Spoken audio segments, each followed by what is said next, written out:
hey, so if you have a client with multiple locations, but you're using the same website with different location pages, should you do separate Web 2.0s and separate drive stacks for each location? The locations do have separate GBPs. It's funny, I had the same damn question in the mastermind this morning. No kidding. So anyway, it depends. You can do it either way. The way that I prefer to do it for multi-location businesses is to do one branded Web 2.0 network for the main brand. It's not location specific. And in one Google G site. So G site and drive stack for the brand. It's not optimized for any particular location.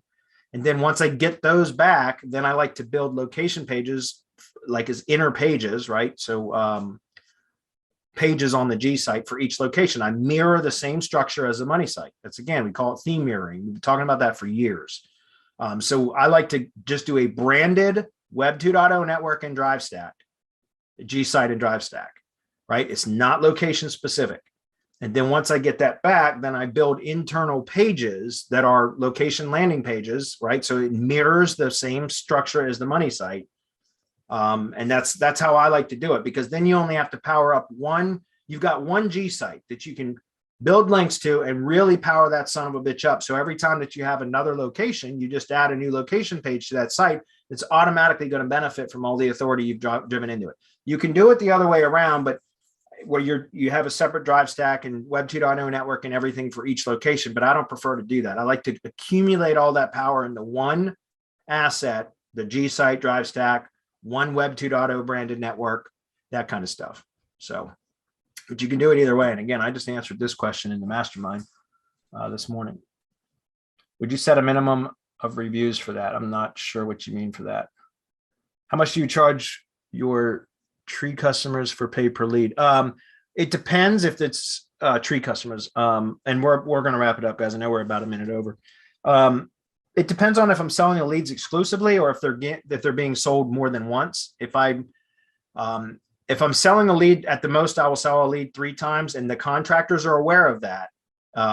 Because I give them the option, like, look, I'll sell in Virginia, where most of my tree contractors and lead gen assets are, I sell them for $25 per call, but they get sold 3 times. They up to 3 times, not always. A lot of the times that lead only gets sold once or maybe twice. Very rarely does a lead get sold 3 times, but I charge $25 per call per lead if they're not exclusive, right? And again, my contractors are aware of that. So my goal is to try to generate $75 per call, but oftentimes it's 50. Sometimes it's 25. It's rarely that I get $75 per lead.